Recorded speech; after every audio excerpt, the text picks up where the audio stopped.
Hey guys, what's going on? It's me, Jay, here to talk about this historic announcement by the President of the United States on the, his nominee for the the Associate Supreme Court, the seat that will sit behind Amy Coney Barrett, Ketanji Jackson, Ketanji Brown Jackson. The first African American woman nominated to the Supreme Court. Huge news, huge historic news. She, a little bit about her history is kind of interesting. One, she is only the first public defender to ever be nominated for this position since Thurgood Marshall. Two, she actually defended her own uncle in a case, in a nonviolent drug offending case. Hey Lisa, what's going on? In which she defended him pro bono in the state of Florida. Three, she is related to Paul Ryan, her husband. Her husband's twin brother is the brother-in-law of Paul Ryan's wife. So Paul Ryan, ex-Speaker of the House, presidential um, nominee who ran alongside Mitt Romney in 2012, is her relative by marriage. She's very accomplished. She graduated from Harvard Law School. She was appointed by President Obama as a judge in Washington D.C. In Washington D.C. She has a ton of accomplishments. Lisa is 100% right. I hope she gets in as well. Yeah, because she's done a lot of pro bono cases. Like I said, not just for her own uncle. Both her parents are graduated from historically black colleges and universities. Um, Her husband is also a graduate of Harvard Medical School, a sixth generation Harvard medical school student, Patrick G. Jackson. Look him up. She will, of course, be the third woman um, on the Associate Supreme Court. She served under Stephen Breyer from 1999 to 2000. She was his clerk, and she also was involved in the impeachment trial against Donald Trump. Like Lisa is saying, I hope she gets in because we know who we have in the government who doesn't like black people and doesn't like liberal judges, and his name is Turtle Man. And Turtle Man has vowed to block any nominee that Biden puts forth. So any nominee that Biden puts forth, Turtle Man is saying that it's out. He's not going to co-sign it, and he will block anything. He'll he'll try to block it like Dennis Rodman on the court in basketball. So if it could get past Turtle Man, if you don't know who Turtle Man is, I'm talking about Mitch McConnell, the majority leader of the Senate.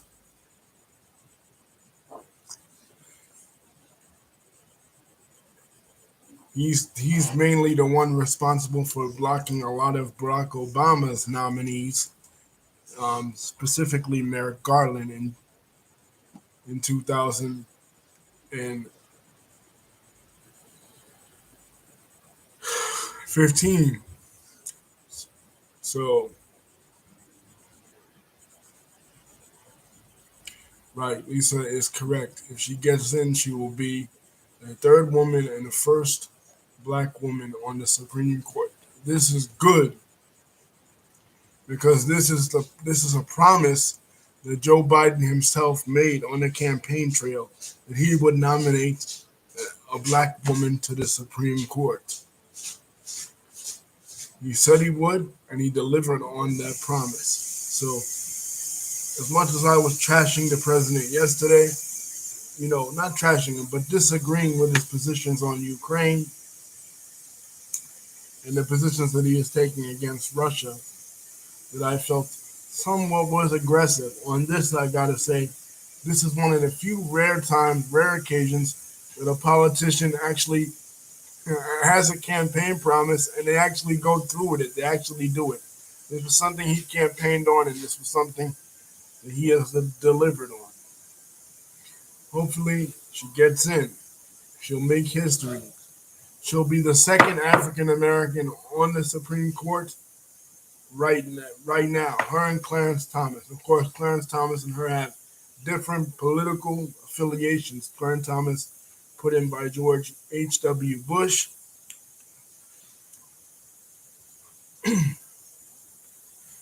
And it is a Republican. You know what I mean?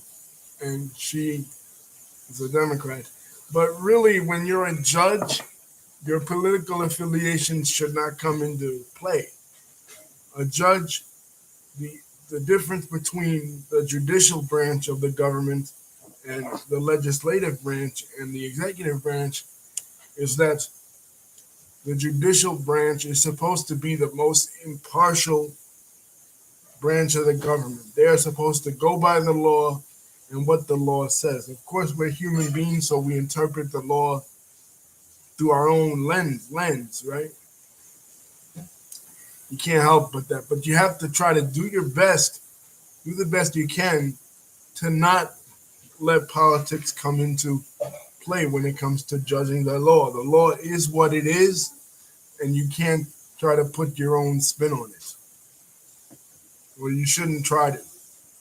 Impartiality is a hallmark of the judicial branch of government, which is the courts.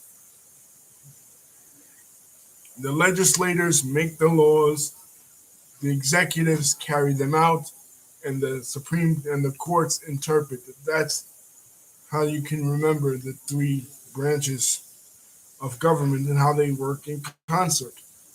The executives, the legislators make it, the executives carry it out, and the judges interpret it. So, legislators, they can make the laws based on the changing moods of the society, the changing attitudes of the society. The executives, usually it's one person. Federal, of course, is the president. Um, State is the governor, and city and local is mayor, and they can carry it out however they see fit.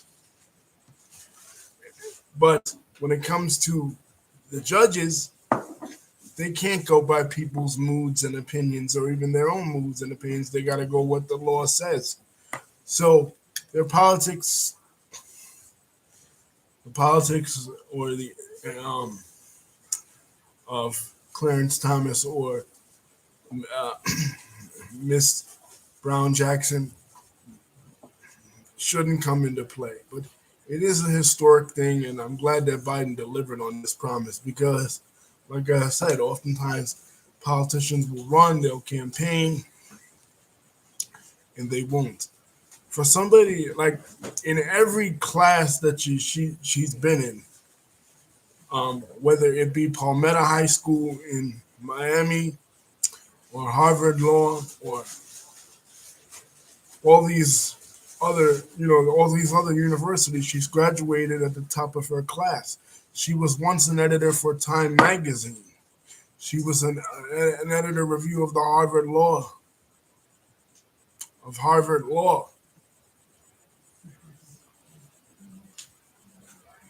So if there's anybody more deserving, there's nobody more deserving of this than her. This woman is extremely, extremely qualified for this role. As a matter of fact, she is so qualified for it that she actually performed a mock trial, a mock conviction of Aaron Burr in the shooting of Alexander Hamilton.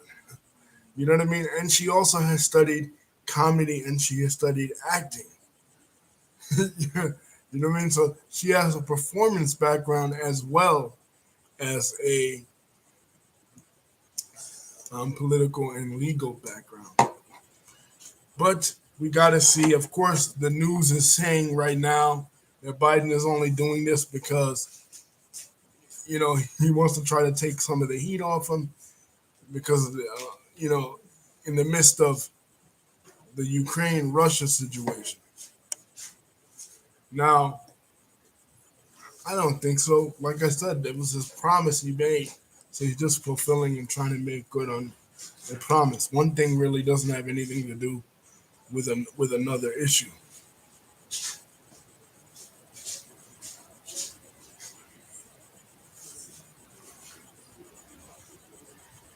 Oh, really? Lisa's saying she read that Clarence Thomas' wife might have something to do with the 2020 election on Trump's part. How so, Lisa? I never read an article like that.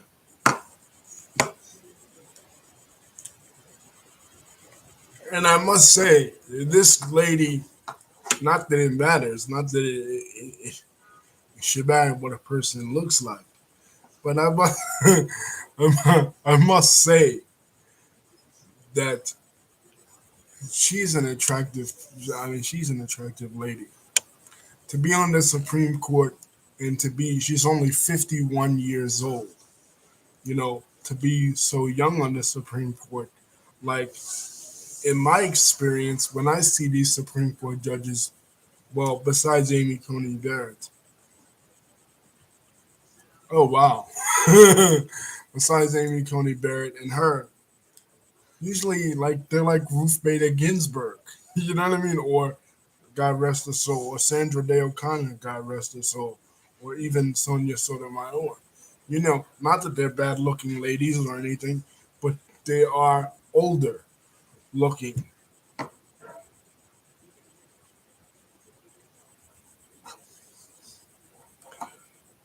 You know what I mean? So she's like, she's coming in gun ho. And like I said, she's a public defender. You know what I mean? Which means that she's for the people. She's done a bunch of pro bono cases in Washington, D.C. And it's very rare to find somebody in the legal world that is for the people.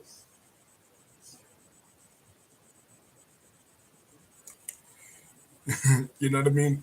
Even Vice President Harris is not really necessarily for the people either. You know what I mean? We went over a lot of her legal cases in the some of her legal rulings in the archives when she was serving in San Francisco. But this woman, it, September 14th is her birthday. So that makes her a Virgo, right? And she was born in D.C., but like I said, her parents moved out of D.C. to Florida. I don't know what HSBCU they went to. Probably Howard. I'm not sure. Let me look that up.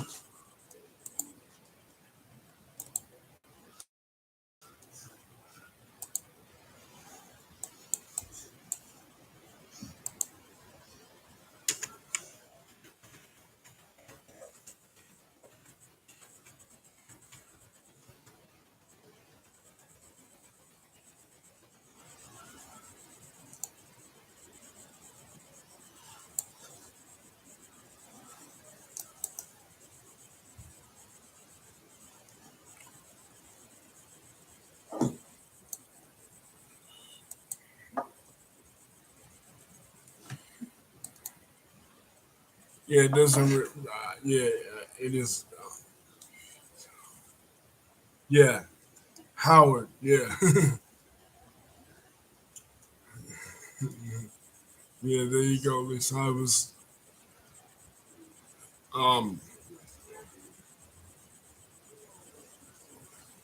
I was right. There you go.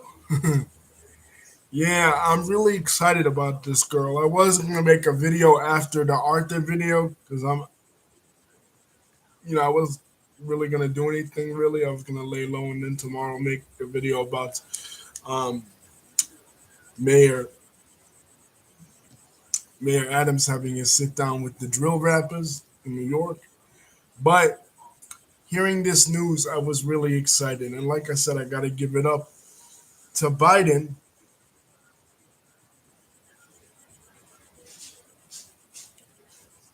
You know what I mean? Because he fulfilled the campaign promise. Wow, politicians said they were going to do something, and they actually did it. That has to be one for the record books. Yeah, that's crazy. But I'm happy for her, and I hope she gets in. Let's cross our fingers that Mitch McConnell site is overruled. People are as soon as it was announced, were saying, okay, yes, it was announced earlier. People were saying, oh, well, Republicans are going to block it automatically. But I don't know. I don't think so. Maybe they won't. Maybe they will. I mean, she does have a connection with a famous Republican that was very prominent, Speaker of the House. You know what I mean? So that could buy her some points. And also, she said that her background doesn't affect you know and her political opinions don't affect her ruling. She's proved to be an impartial judge, which is good. And I was thinking they're gonna think, of course, but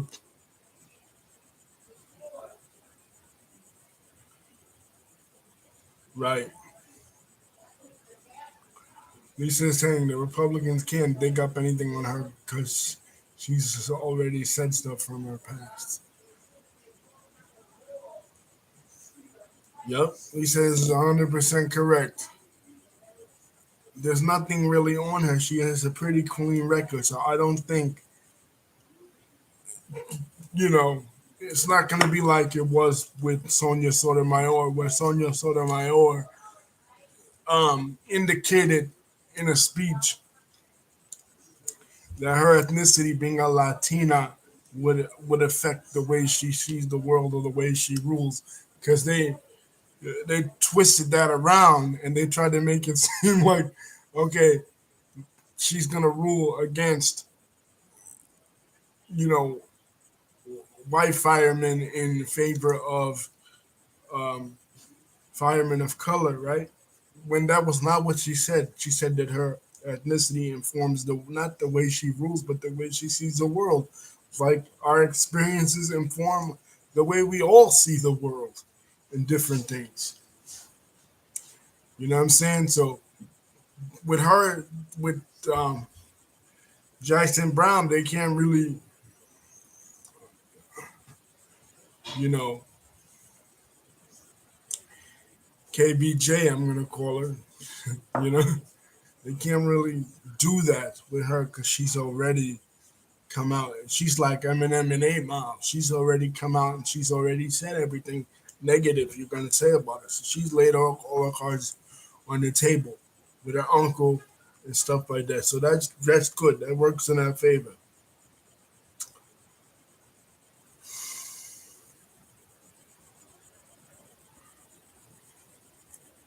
You know what I'm saying? So, well, we gotta wait and see what happens, guys. But I'm rooting for her to make history, and I'm happy that Joe Biden came through. You know what I mean? I supported Biden, like I keep saying over and over. But when he does something good, you got to give him props. You know what I mean? You got to say, listen, you came through, you did what said you was gonna do. And, let's hope it's for the best. But even if it ain't, even if she don't get in, just being as accomplished as she is, she still is a role model for young women of color. Study law and try to become somebody big in the legal world. You know what I mean? Black Girl Magic has extended to the legal world. Peace, guys. Thank you, Lisa, for contributing. Don't forget to like and subscribe, and let's root for KBJ and in the Supreme Court. Love you guys.